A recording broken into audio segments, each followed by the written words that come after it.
Welcome to Hidden History, Stories from the Secret City. I'm Keith McDaniel, along with my co-host Ray Smith. Good morning, Ray. Good morning, Keith. How are you today? I'm doing good. I'm doing good. Um, let's just jump right in. We've got a special guest, someone who's not been on our program We before. do. This is the first time Dr. Warren Dockter, who is the with the Tennessee Historical Commission, and also is your title executive director, Warren? No, it's president and CEO. We changed that. I was on the interview team that interviewed you, and when I started to say that, I remembered we did something. Let's just ask him, what did we do? My memory's not that good anymore. But we've done that. And hey, how long has that been now? In January, it'll be 4 years. Wow, time is flying. And it's Well, the let me be sure and tell you just how proud I am of our selection decision. I think you've done an outstanding job for us with the East Tennessee Historical Commission, I'm sorry, Society, and also with the East Tennessee History Center, which really and truly is one of the premier museums that we have in the state of Tennessee and in the Southeast. So I really appreciate that, Ray. And I agree with you. I mean, I think just in terms of just our genealogical collections, I think we're one of the biggest centers east of the Mississippi.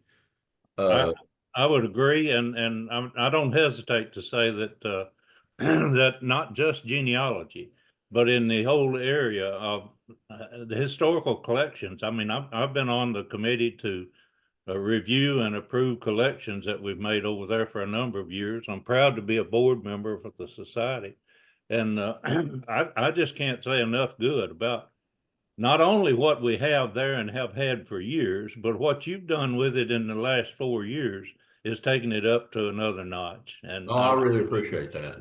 all right. Well, we're glad to have you with us today.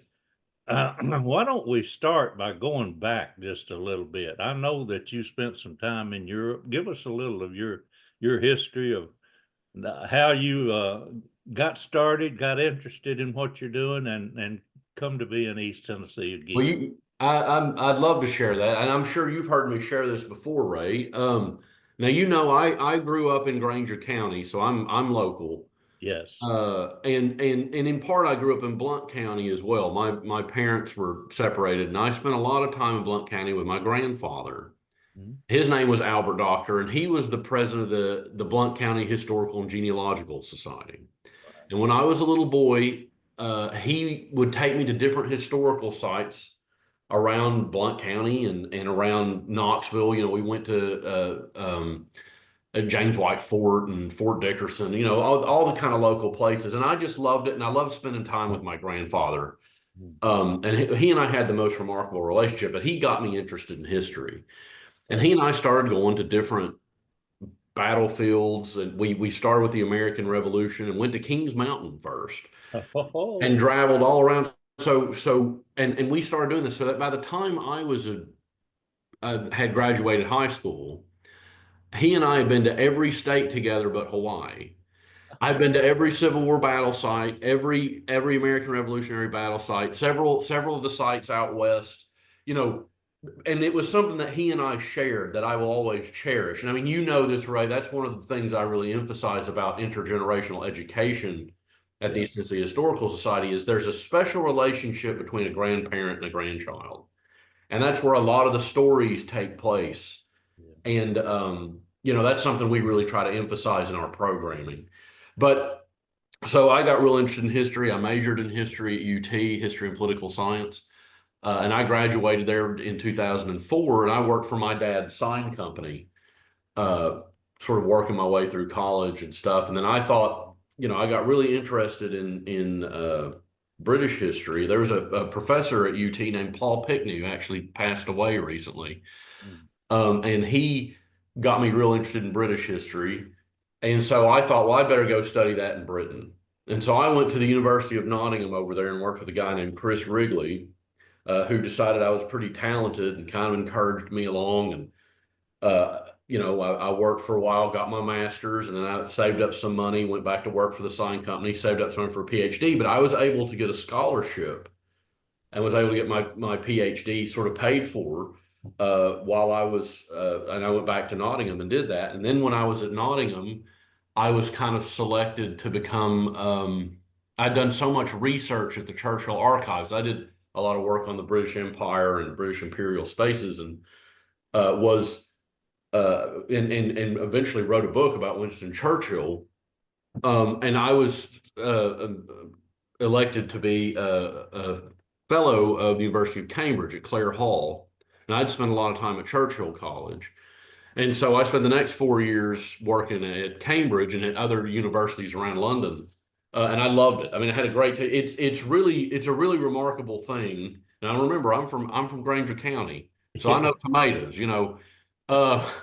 When you're walking over through places in St. John's, there's a place called the Bridge of Sighs over the River Cam. And, you know, Isaac Newton walked down these halls. And I mean, it's like, you know, you take a moment and it's like, oh my God, like, what am I even doing here? You know, and I really had some imposter syndrome, I think. And, you know, I always had a hard time with the, you got to pass the port the right way at high table dinner, and you kind of got to know how to, you know, use your knife and fork right and all that kind of stuff. You know, there's a saying in Cambridge that you get your real education at the dinner table, which is true. And that's probably true everywhere. But anyway, from there, I became a professor of international politics at Aberystwyth in Wales. And I'd been interested in genealogy somewhat before because my mother's maiden name is McCurry. And E. McCurry had been the men's warden or the dean at Maryville College. And so I sort of was interested when I went to Scotland with my grandfather. I was in high school looking for sort of, you know, a relationship thing to the Scotch Irish and all that.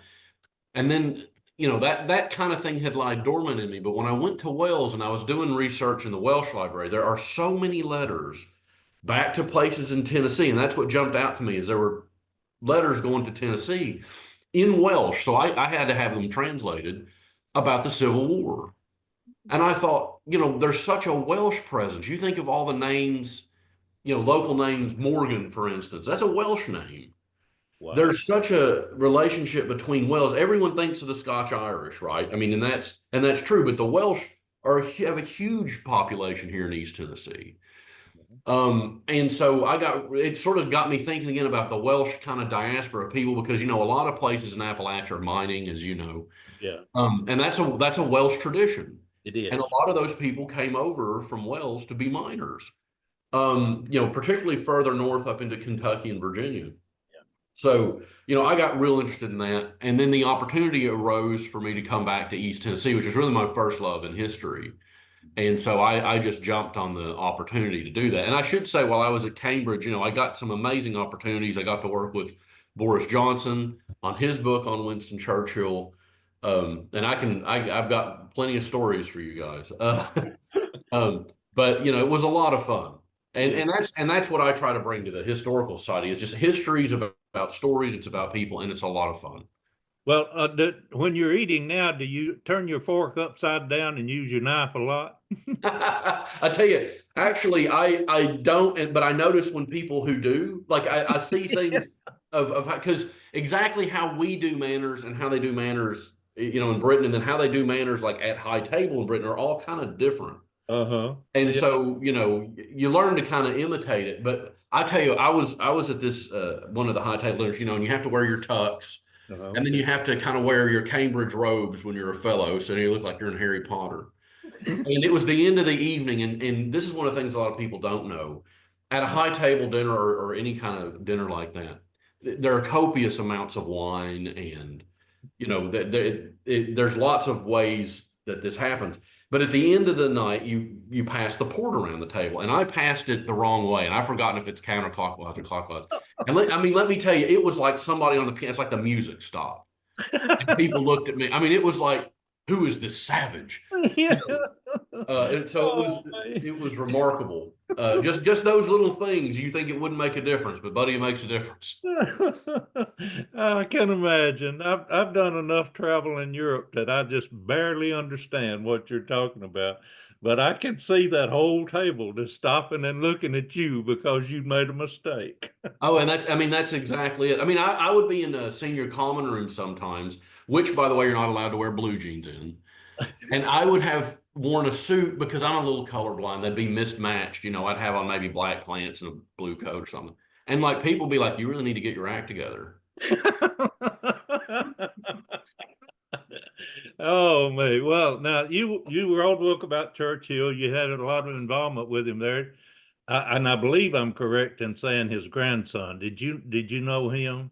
So I knew his great grandson. That's what it is. It's his great son. His grandson, Winston Churchill III, had passed away by the time I really got involved with the society, which I worked for while I was in Britain, sort of as someone who would kind of write academic things for them and that kind of stuff. And we'd done a lot of fundraising and stuff together.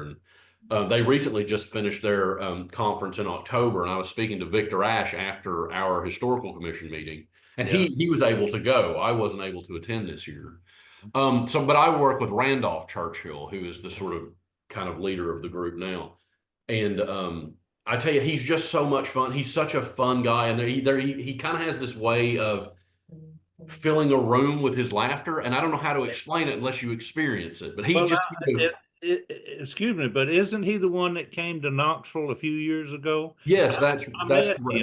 I met him over there, and I know exactly what you're talking about. When he walks in the room, he literally fills the room up. And I mean, it's not just the Churchill name. No, it isn't. I mean, there's something, it's like he has this kind of infectious joy, and you can't help but kind of laugh with him. I've never really experienced it with anyone else. I appreciate what you're saying, and I recognize the same thing. That was a great experience for me, just to get to meet him and be a part of that. Maybe you can bring him back sometime. Well, I'd like to. I'm always trying to bring them over to speak. I've spoken, with Andrew Roberts. He wrote a book on Churchill and a book on George III, which I think would actually be really interesting for us. Mm-hmm. And I've sort of seen about trying to get him back, but he's still pretty expensive. Even though we're friends, he doesn't do anything for free. I can appreciate that. It's not easy to get those kind of folks to come across the water without paying for it. That's for sure. Yeah. So you got back to East Tennessee, and then what? Well, so I came back, to East Tennessee for the position at the East Tennessee Historical Society. And, I came there. Now, I'd been familiar with the society because of my grandfather. And actually, my uncle, Jim Rose, who you might remember, was on the board for a while. He was an executive at Alcoa. Right. And so this goes a bit ways back. And I want to say that maybe even Kent Wentworth was the leader at that time when he was on the board. So this is a way back. Before my time. And so I'd been familiar with the society. And kind of was aware of it, but was real, when I sort of started and kind of looked at things, it was a difficult time for the society and for all nonprofits. Yes. Because it was right in the middle of COVID, like the height of COVID. And so, we had to really think about innovative ways that we could kind of bring our message out and still keep things going. I mean, there was such a sense of kind of atrophy because nobody knew what to do. Everyone was afraid. Everyone was angry. There was so much stuff going on. And one of the things we did relatively quickly when I got there was I thought it'd be a fun idea to do our brown bags and do it in a safely controlled way, which is our sort of lunch lectures.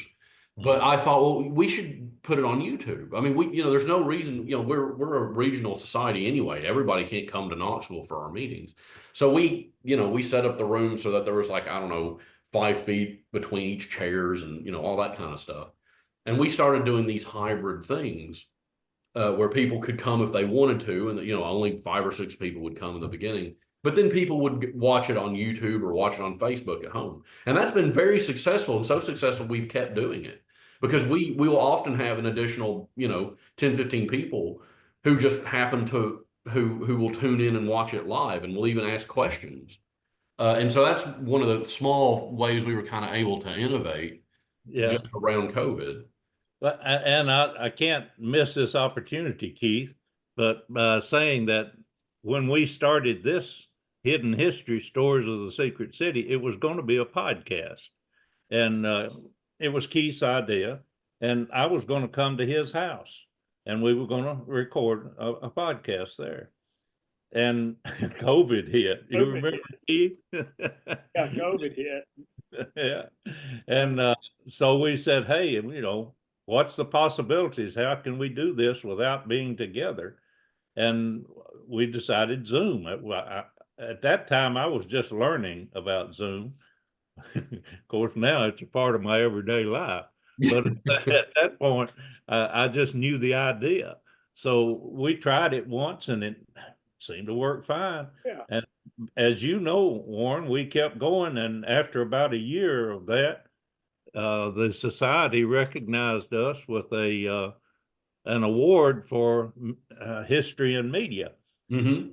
And we were pleased about that because Keith and I were just having fun doing, what we wanted to, interviewing anybody we could think of that we thought would have something to connect them to Oak Ridge. And the Mm-hmm. good thing about it is, Ray, is that we were able, because of the format that we were using, we were able to get people from all around the world to be our guests. Absolutely. Rather than, just having local folks.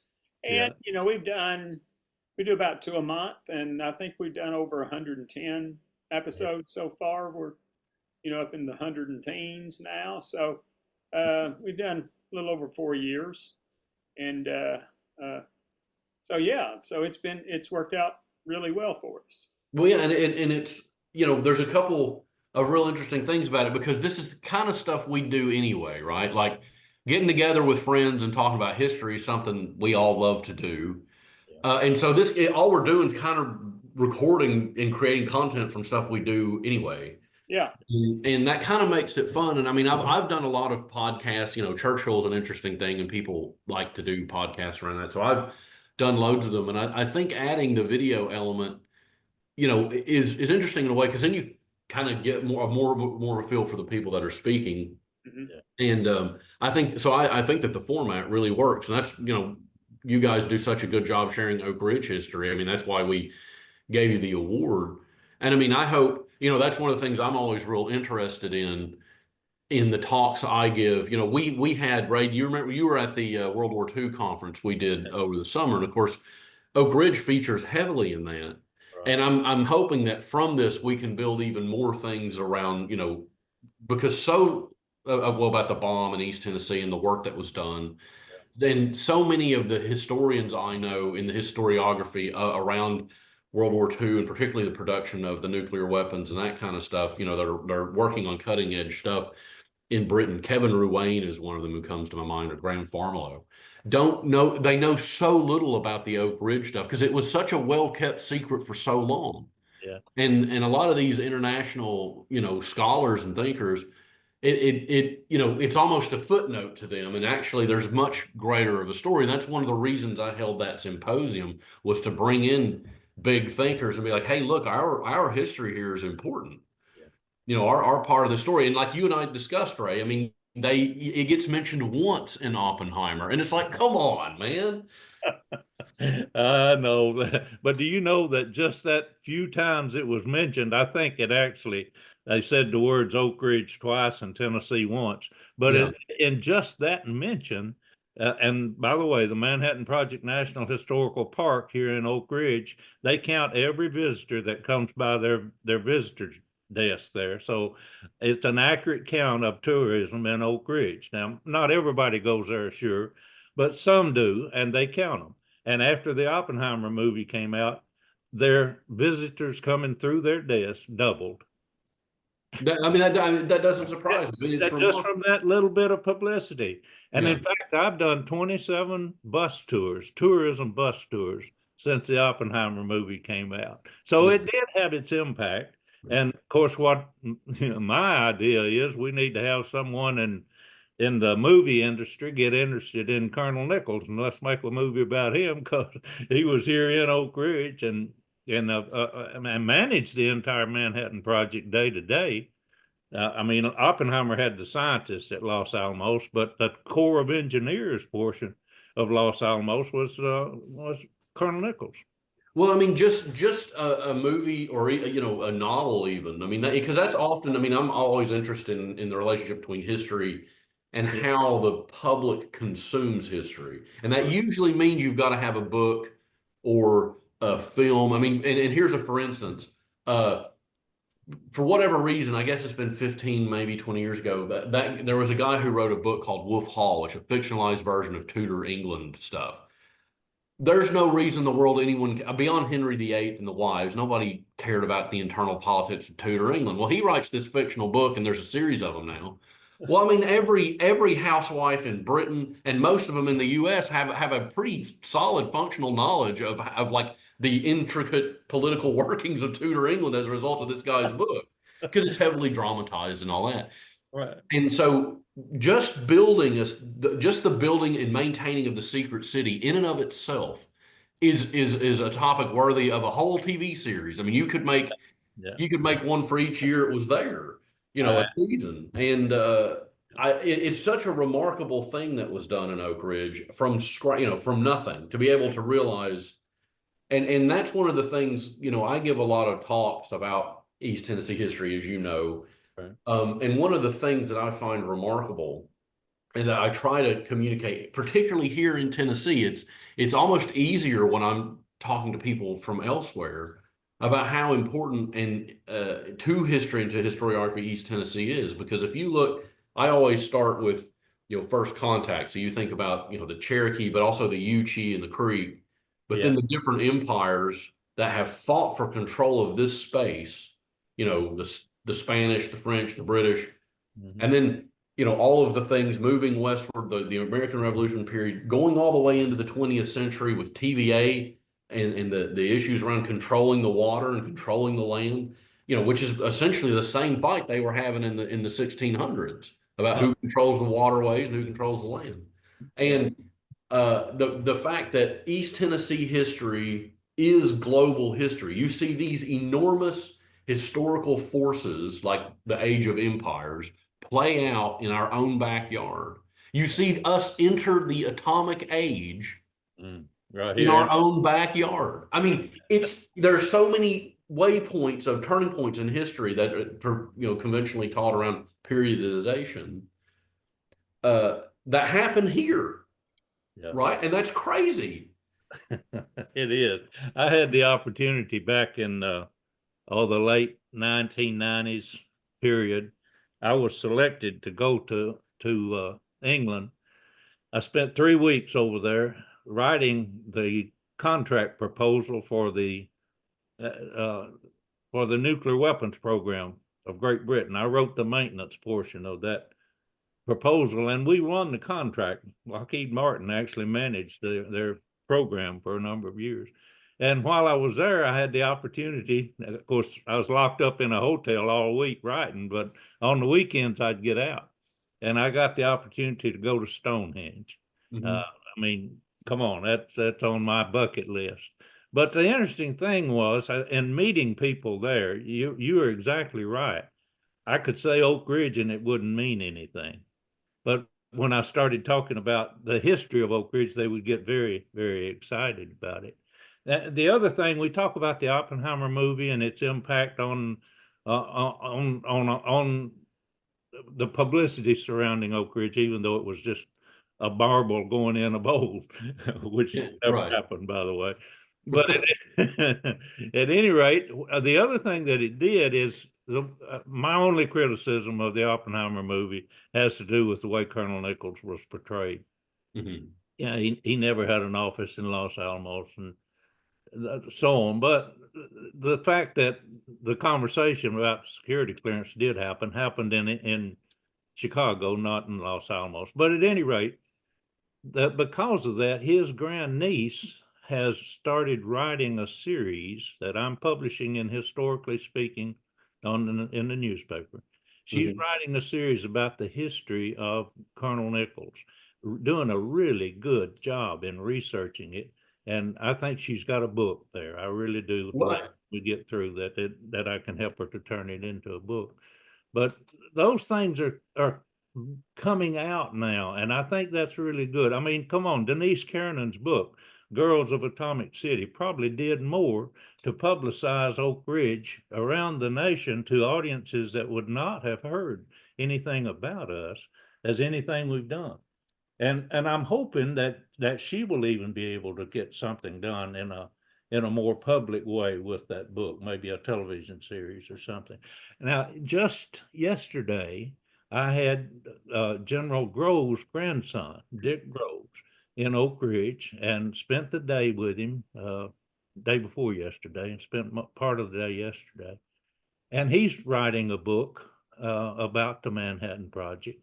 He's also producing or getting ready to produce a 13-episode TV series about the Manhattan Project. Now, he doesn't have that purchased yet. It's a brainchild that he's working on, actually been working on for 8 years. So there are things out there that I'm hoping to see come to fruition that will give Oak Ridge even more attention nationally and internationally than we've ever had. Now, I can't go on without saying what's happening in Oak Ridge right now. I mean, come on, we're at 34,000 people. We're growing. They're building homes, building apartments. And by the way, they're full before they can get them completed. So people are moving into Oak Ridge. Yeah, I just want to say, I mean, that's what's happening in Oak Ridge now. I mean, people, it's easy for us, particularly as historians, to say, well, Manhattan Project, World War II. Right. Wow, then that's Oak Ridge's moment. Oak Ridge's moment is still happening. And that's the thing that blows my mind. I went down there. So after the World War II conference, I don't know if you saw, Richard Toy and I went down to Oak Ridge and we did a couple of video for our kind of podcast stuff. And we worked with Jenny Lee down at AMZ, and of course Alan Lowe, and I got really excited because I've got that 3D printed Willis Jeep, and I was like, guys, I've got to drive this. Like, you got to let me drive this thing because I'm a big Jeep guy. But we were talking about the work that they're doing now on nuclear energy. Yeah. And I mean, for the first time, everybody in America in the 70s, everyone backed off. There was Chernobyl, there was the incident up in Pennsylvania and New York, 7 Mile Island, is that what it's called? 3 Mile Island. 3 Mile Island, yeah. By the way, they're about to reopen part of 3 Mile Island. But this is exactly my point, is that now the technology's caught up with the idea. Yeah. And we're not, I don't know if it's exactly cold fusion, but man, it's close to that. I mean, that's how it was kind of explained to me, is that it's not exactly that, but it's not exactly not that either. Well, I'm not a physicist, but no, it's nothing to do with cold fusion. Okay, well, that's good to know. But I mean, in terms of the energy that it could produce. Now there you go. That's for sure is the way. I mean, if you want to see one of the things that's out now that I was amazed when I watched it, is called Nuclear Now. There's a video. Oliver Stone has made a movie about it, and even the environmentalists are recognizing that the cleanest energy we have is nuclear. Well, and that's what I think is after being down there and being told what we're working on and how close we are to these things, when they're going to be there's no doubt in my mind that nuclear power is the future of this country. Yeah. And again, it happens. There's going to be a shift. And it happens right here in East Tennessee. That's right. I mean, Kairos Power is building a demonstration small modular nuclear reactor. By the way, using molten salt technology that Alvin Weinberg promoted years ago, being ahead of his time. He knew that was the right way to go. Yep. And the politics didn't agree with him, but now it's coming to the forefront. TVA is going to build some small modular reactors there. We've got TriSoX that's producing fuel. We've got Areno that's coming in to produce with a centrifuge plant. And we've even got at the steam plant, Bull Run steam plant, there's a Energy One company that's a fusion energy company, going to build a stellarator there. Mm-hmm. So thinking about Oak Ridge and Oak Ridge's place in history, the mayor says great things happen in Oak Ridge every day, and he's right. He's right. I mean, that's what's going on here. And I mean, and I can't think there, we've had for a long time, just going back to the kind of public history thing, earlier in the 20th century, we had a lot of love for East Tennessee and the stories of Davy Crockett because of the Disneyfication of him and the sort of strange confusion with the historical David Crockett and the kind of historical Daniel Boone that Disney was like they're kind of the same guy. Well, obviously they're not, but I've always been interested in that. So people are kind of aware of the story of East Tennessee history because of these things. But then, there's kind of been a lull, and I think, particularly in America, there was a kind of like, well, that frontier, we kind of kept getting associated with being the kind of wooded frontier because of the Appalachian Mountains and that kind of stuff. And so it's probably counterintuitive for a lot of people to think, holy cow, actually, this kind of place that has typically been viewed as almost backwards Right. is actually on the literal cutting edge of what we can do with technology, Yeah. and power generation and all these amazing things that we can achieve. And I, to me, again, it just goes back to how important East Tennessee history has been, not just for the country, because there's lots of national stories about East Tennessee history, and the TVA is an excellent example, the creation of the Smoky Mountains National Park. There's been lots of things in the 20th century. And, people often say the Manhattan Project and Oak Ridge for that, but that's a global story. That's not It the is. national story Yeah, because it we is. entered the atomic age. Right. And yes, day before yesterday, I took Dick Groves into the Oak Ridge uh, Center for Enhanced Technology and Training that just been built within the last year off the turnpike. I took him in there, and they gave him the headset to go on, and we had him to experience not only virtual reality where you're seeing things that really and doing things while you've got this headset on, but we also had him to do what they call, and I always have trouble, Keith, with this. It's I can't get the word. Doggone it. What it is you can see the room that you're in, but imposed on that is something that you've got to interact with. So it's augmented reality. That's the word. Doggone Yeah. it. Why can't I remember that? Old brain up here letting me down. Augmented reality. Maybe I'll remember that after having this embarrassing moment about it. It's like passing the port in the wrong way.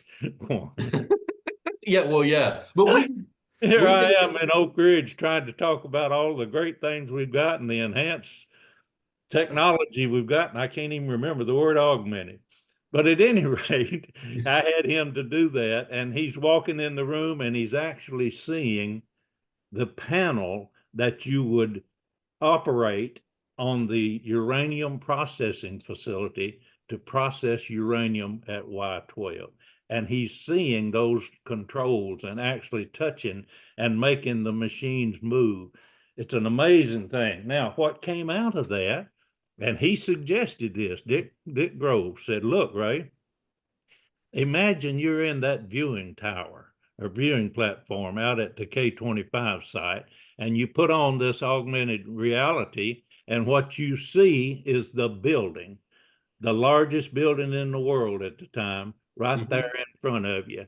And and the lady that was taking us through the tour said, yeah, that's easy to do. We can do that. So there, hey, we're going to try and get that done at the site. Now, I think that's a great idea to make it it's fantastic. reality, so you can literally see the shape and contours of the building when you're standing in the tower, and all you can literally see is the footprint. But when you put on the glasses, you'll be able to see what the building actually looked like. I think that's remarkable. I mean, they've done such a good job because Richard and I went out to the K25 site. Yeah. And the sort of briefing video is the best way I know how to describe it. I mean, that's genius. That you've been hired in and you don't know what you're doing, and they'll explain it to you, but in character. Oh man, I was so excited about that video after I saw it, and I always ask the people that I take the tours out there, and when I do, I tell them, now pay attention to this man in the doorway, and he comes in and talks to them, and everyone that I've had watch that, they're intrigued by the interaction between that individual and the movie. The whole thing is so well done. Yeah. Hilty and Company did that for us out there and did a really good job. That's our latest museum, and it is a really top-notch museum. It really is, with a remarkable collection.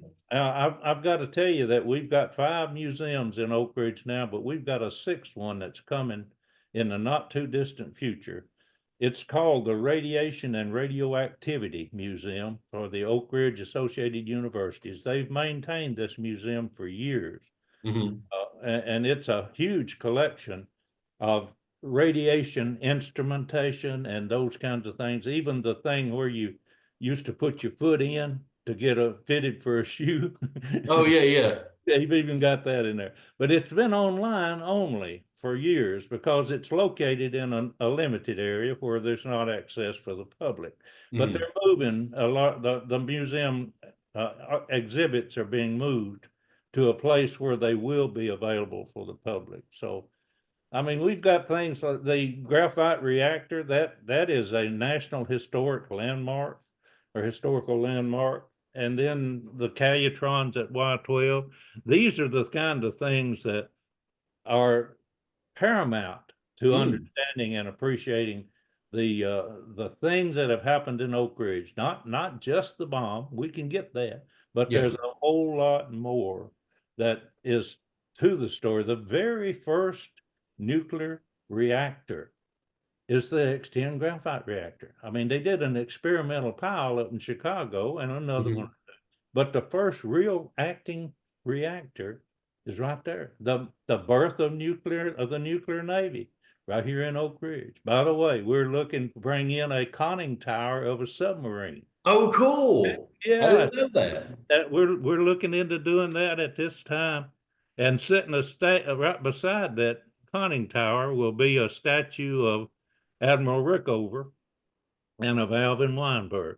And the point being made is, yeah, not only did nuclear energy, the bomb, yes, nuclear energy, the nuclear medicine, the nuclear navy. I mean, all of those things originated in Oak Ridge. Exactly, and that's and that's what I mean about the Oak Ridge's historical moment is still Still happening. happening. Still happening. And I mean, Frontier is the fastest, most powerful supercomputer in the world, and now they're building a replacement for it.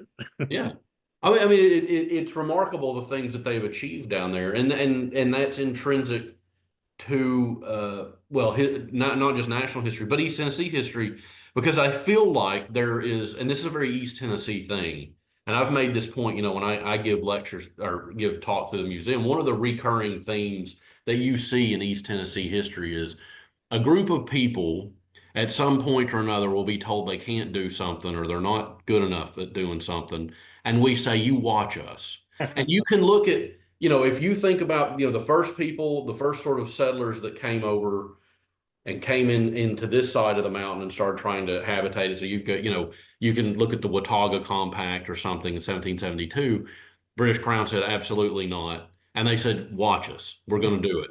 Well, that's the first independent moment Yeah. that actually happens in the American Revolution when they say, hey, we're not affiliated with the British Crown now. Now that all the stuff's going on in Boston too, but this is the first sort of like we've put together a thing and we've left. Yeah. And they were told they couldn't do it. And then you look at I mean, one of my favorite examples in this, and is about the Mountain Dew, the kind of concept of being a hillbilly.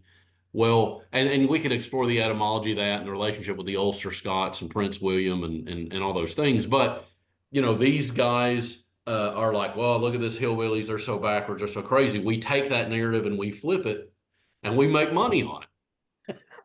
Or, the 1982 World's Fair when it's like, the Knoxville's never going to pull that off.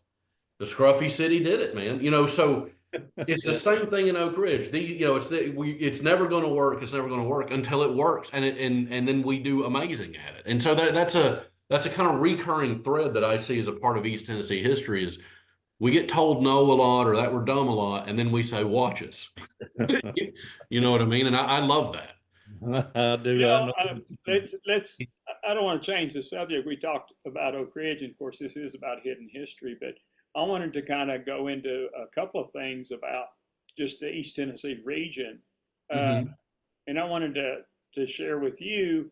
Of course, I teach the last 4 years. This is my fourth year. I teach high school. I returned to my hometown of Kingston and teach audio and video production. They wanted me to start a new program there, so I did. And one of the things is they just celebrated their 225th birthday. The city of Kingston did this last week.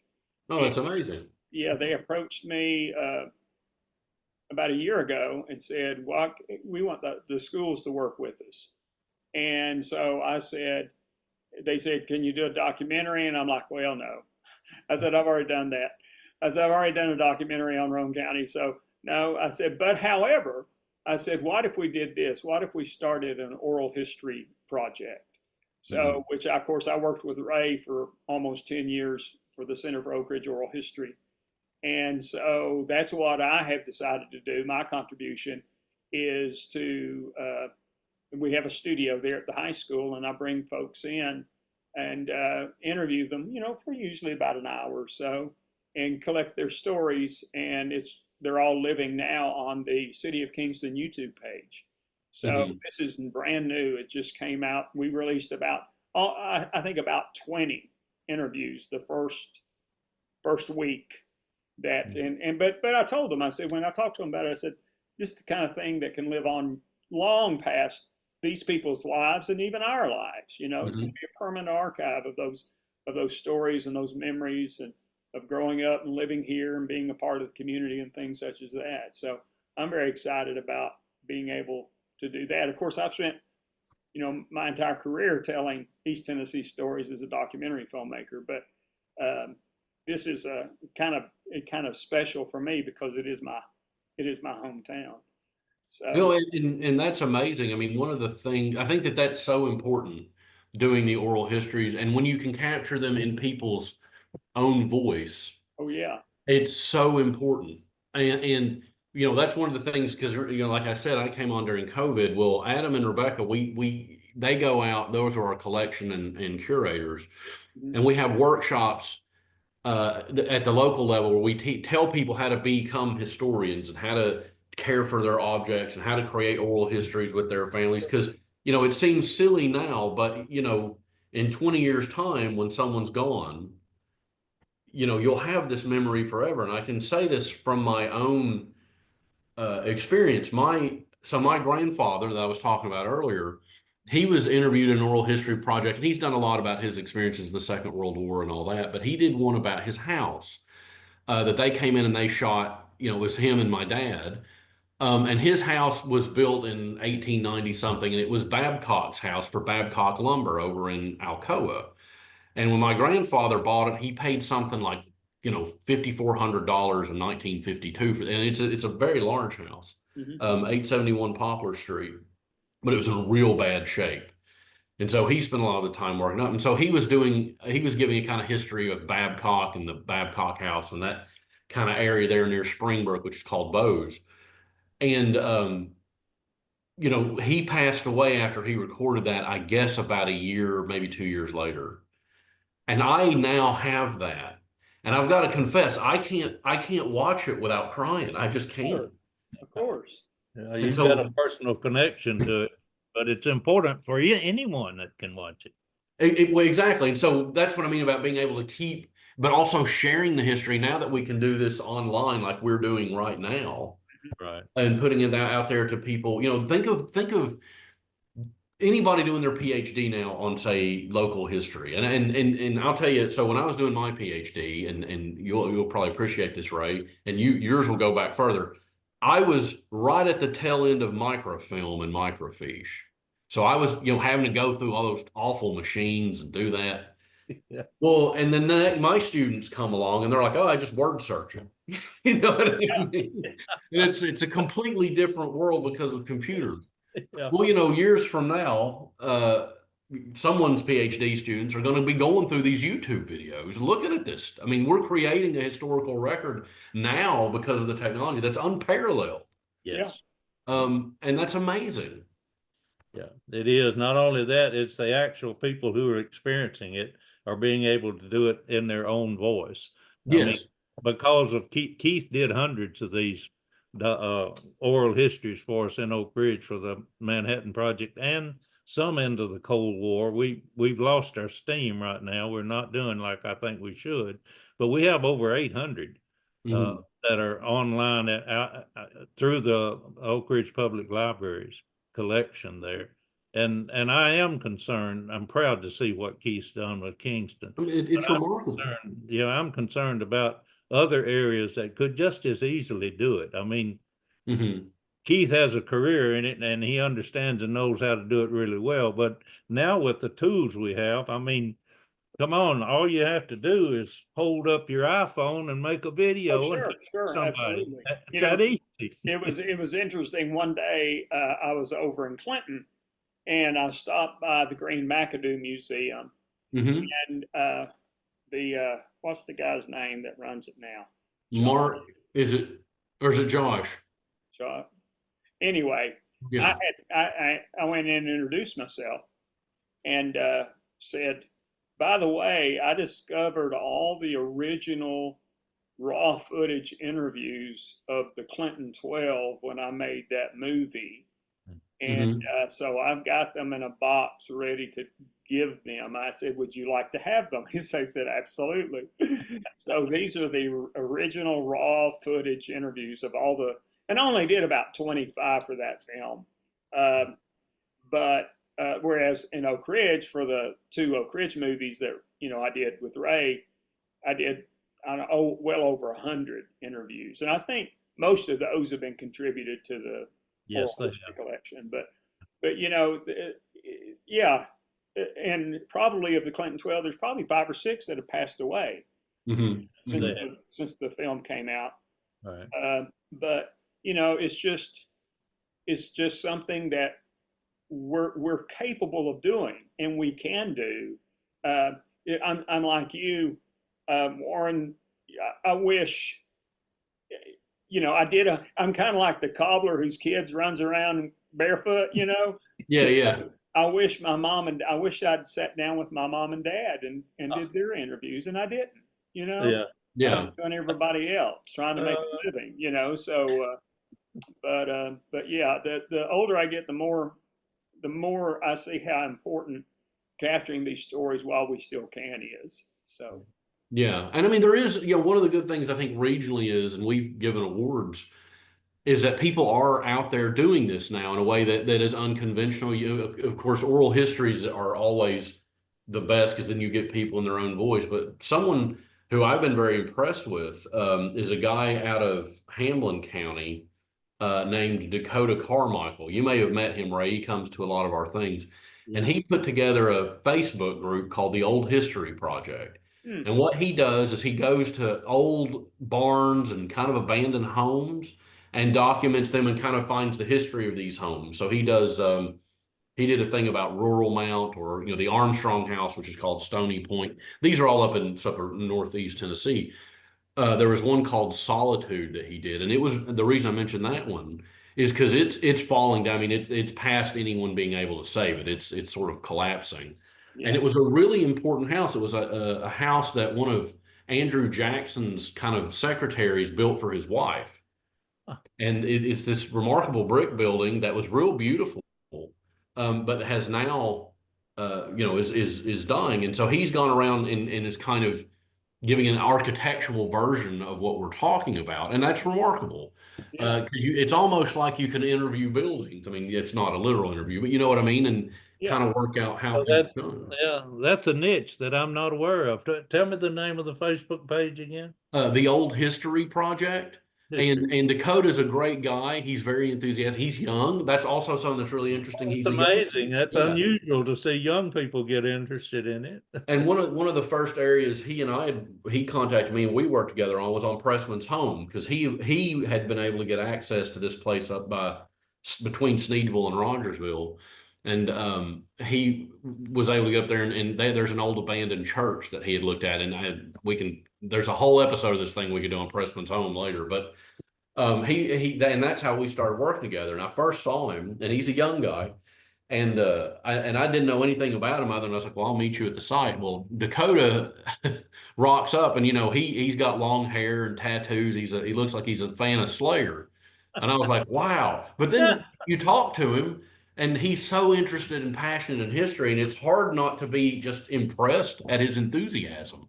Mhm. And he's done a tremendous job documenting these old buildings and barns and things that, if you look around East Tennessee now, we're losing. I mean, I remember, I guess about 15, maybe 20 years ago, I read an article about barn construction in the Southeast. And of course, we all know about the overhanging barns, the sort of peculiar history of barns in like Cades Cove and Yeah. in Appalachia. But it referred to these as the cathedrals of the South, these Yeah. enormous barns that we have. And now, used to Granger, you couldn't drive up 11W without seeing 10 of them.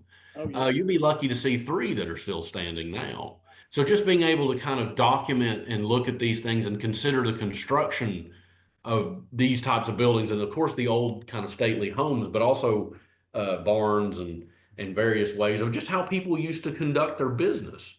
Mhm. You know what I mean? Because the farms were made in such a way that you had to use barn. I mean, I remember when I was a kid, I worked on my grandfather's farm, Horace Morgan, up in Granger County, and a part of one of his barns was a tobacco curing barn, and I had to help hang up the tobacco. And let me tell you, I've never smoked cigarettes because I worked in tobacco. You have to climb up in the rafters and the 2x4s, and people hand you up the sticks that you have to hang for it to cure. And it's so hot because it's a tin box. Yeah. And it was horrific work. I got to be honest with you. But I tell you what, you don't see curing barns anymore because, of course, tobacco's kind of fallen to the wayside. Uh, and so, just the tradition of being able to know and do those things is kind of escaping us. And so documenting it, I think, is so important. Warren, I grew up on a farm in Middle Tennessee, and I have cut tobacco and Oh, yeah. barns. I know exactly what you're talking about. Well, that's anybody that I've ever told that story, because, we used to cut it and put it on the sticks and all that. Right. And anybody who's worked in tobacco will instantly be like, oh, yeah, I know.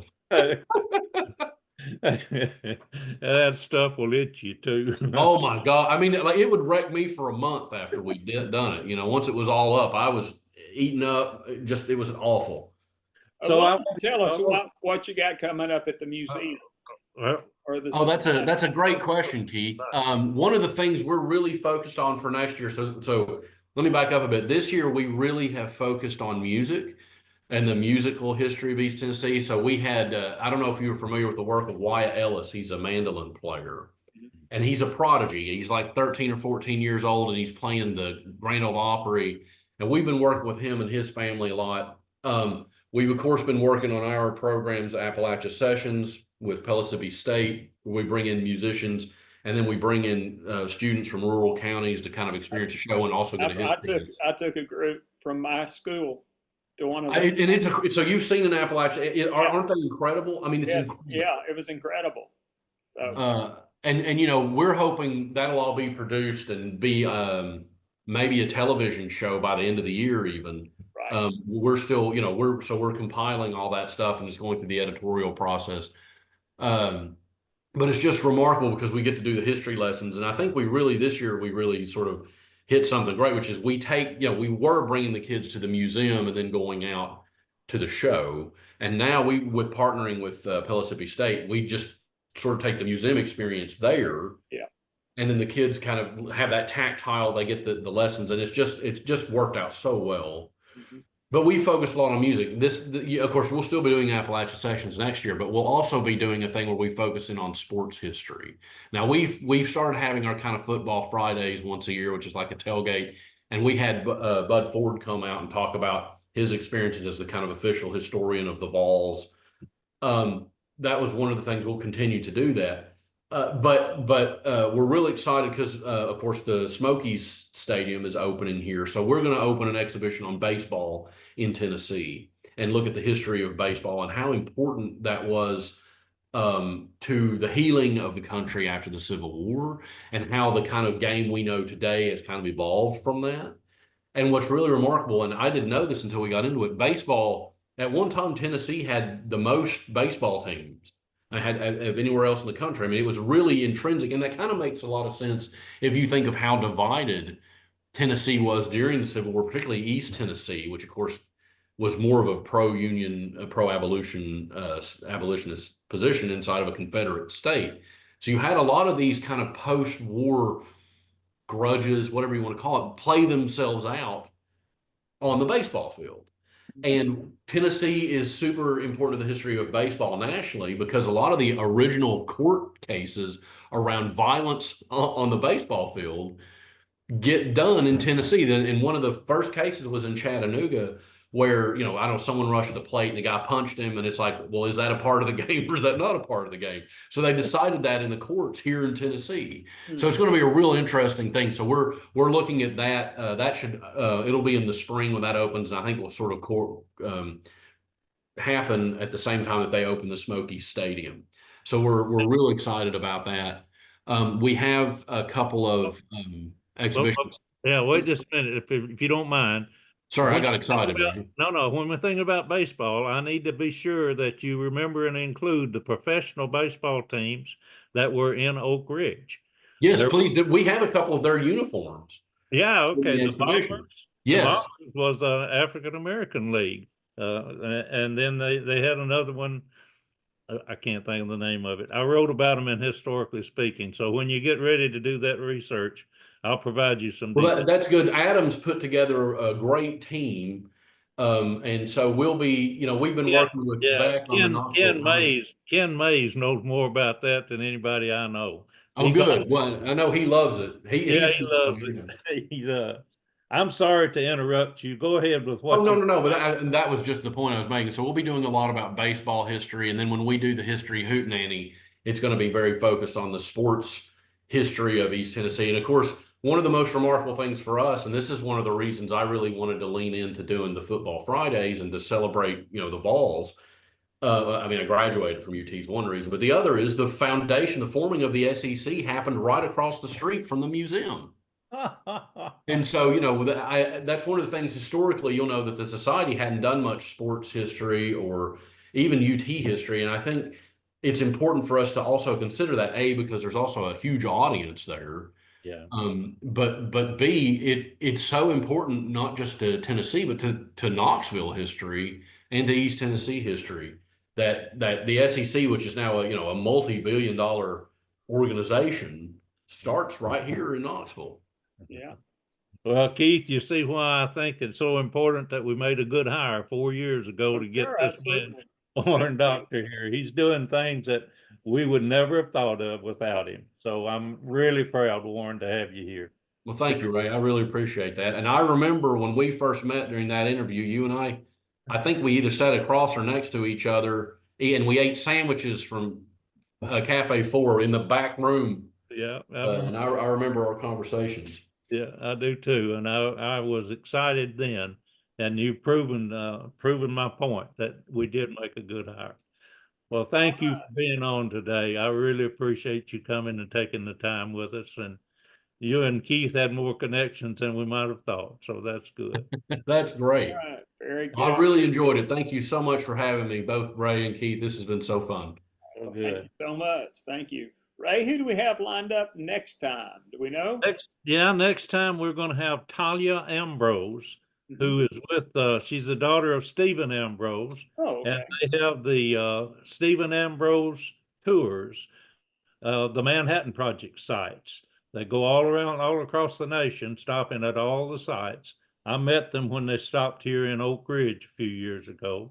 And I'm working with them on these tours, and I want her to come on and talk a little bit about how the tours got started and what they're doing, promoting the Manhattan Project in a different way by providing tours of people all across the nation to learn more about the Manhattan Project. All right, very good. All right, folks, thanks for watching. We'll be back in a couple of weeks. Thank you.